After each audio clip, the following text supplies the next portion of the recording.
जादुई राखी। गांव में करिश्मा नाम की एक छोटी सी बच्ची रहा करती थी। करिश्मा के माँ बाप का बचपन में ही देहांत हो चुका था और करिश्मा गांव के मंदिर के पास रहा करती थी। गांव के कुछ लोग उसे 2 वक्त का खाना दे दिया करते थे और मंदिर के पुजारी जी ने उसके मंदिर में रहने और सोने की व्यवस्था कर दी थी। अरे करिश्मा बेटा, आज सुबह से इतनी उदास क्यों बैठी हो? क्या बात है बेटा? कोई बात नहीं काका, रक्षाबंधन का त्योहार आ रहा है। सब लोग अपने भाई को राखी बांधेंगे, लेकिन मैं तो दुनिया में बिल्कुल अकेली हूँ। अरे बेटा, चिंता क्यों करती हो? जिसका कोई नहीं होता उसका भगवान होता है। ऊपर वाला है ना, वो तुम्हारी मदद जरूर करेगा।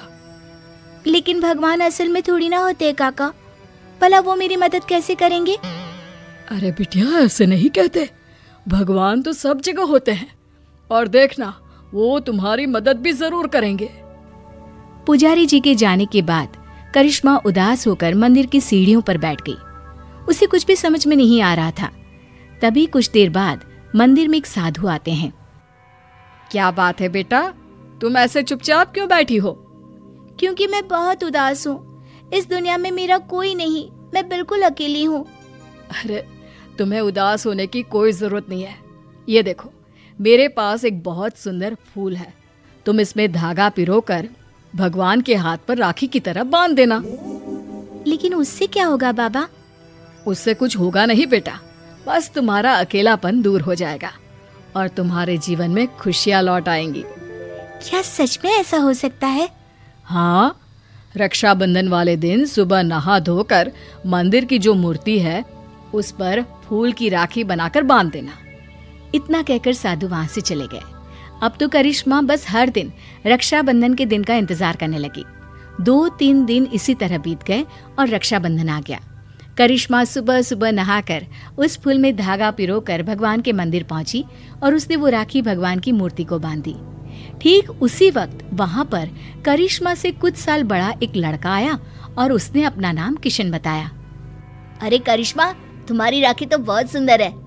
क्या ऐसी राखी तुम मेरी कलाई पर भी बांध सकती हो? वो क्या है ना, मेरी कोई बहन नहीं है। लेकिन ये राखी में जो फूल लगा हुआ है वो मुझे किसी साधु बाबा ने दिया था और मेरे पास दूसरा कोई फूल नहीं है। लेकिन मुझे तो तुम्हारे हाथ की बनी हुई राखी ही चाहिए, कहीं से भी लेकर आओ। अब मैं क्या करूं?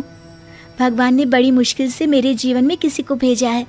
अगर मैंने किशन को राखी नहीं बांधी तो वो नाराज होकर चला जाएगा। सोचते सोचते करिश्मा मंदिर के बगीचे में पहुंची और वहां से उसने फूलों की मदद से एक सुंदर सी राखी बनाई और मंदिर में पहुंची। ये देखो किशन, मैंने तुम्हारे लिए बहुत सुंदर राखी बनाई है। नहीं, मुझे वही राखी चाहिए जो तुमने भगवान को बांधी है। लेकिन ये कैसे हो सकता है? वो राखी तो मैं भगवान की मूर्ति को बांध चुकी हूँ। तो कोई बात नहीं, वहाँ से वो राखी उतार कर तुम मुझे बांध लो और ये जो नई राखी तुमने बनाई है वो ले जाकर भगवान को बांध दो। किशन के बार बार जिद करने पर करिश्मा ने ऐसा ही किया। जैसे ही करिश्मा ने किशन की कलाई पर राखी बांधी, देखो, अब तुम्हें मुझसे कोई गिफ्ट लेना होगा। जब भी कोई बहन अपने भाई की कलाई पर राखी बांधती है तो बदले में उसे कोई ना कोई तोहफा लेना ही पड़ता है। लेकिन मुझे तो कुछ नहीं चाहिए। लेकिन अब तुम्हारा भाई आ गया है ना, अब से तुम्हें किसी के आगे हाथ फैलाने की जरूरत नहीं है। चलो, मैं तुम्हारे नए घर में लेकर चलता हूँ। करिश्मा किशन के पीछे पीछे चल दी। कुछ ही दूरी पर एक बहुत सुंदर सा छोटा सा घर बना हुआ था। देखो करिश्मा, आज से ये तुम्हारा घर है। ये समझ लो कि तुम्हारे भाई ने तुम्हें रक्षाबंधन का तोहफा दिया है। ये घर तो बहुत सुंदर है, मैं यहाँ पर रह सकती हूँ? हाँ हाँ, बिल्कुल रह सकती हो। इतना कहकर किशन वहां से चला जाता है और करिश्मा अपने घर में रहने लगती है। उस घर में खाने पीने की सारी चीजें थी। करिश्मा बहुत खुश थी और गांव के लोग भी खुश थे। करिश्मा को रहने के लिए एक जगह जो मिल गई। कुछ दिनों के बाद किशन करिश्मा के घर आता है। देखो करिश्मा, ये तो जादू हो गया। तुम्हारी बनाई हुई राखी तो सोने के कंगन में बदल गई। लेकिन ऐसा कैसे हो सकता है? मैंने जो राखी बांधी थी वो तो एक साधारण सा फूल था। नहीं करिश्मा, वो कोई साधारण फूल नहीं था। अगर ऐसा होता तो वो सोने का कंगन नहीं बन जाता। लगता है ये साधु बाबा का ही जादू है। उन्होंने ही मुझे वो जादुई राखी दी थी। लेकिन मैं सोने के कंगन का क्या करूंगा? तुम इसे अपने पास रख लो, ये मेरे किसी काम का नहीं। किशन वो सोने का कंगन करिश्मा को देकर वापस चला जाता है। करिश्मा सोच में पड़ जाती है कि आखिर वो सोने के कंगन का क्या करे।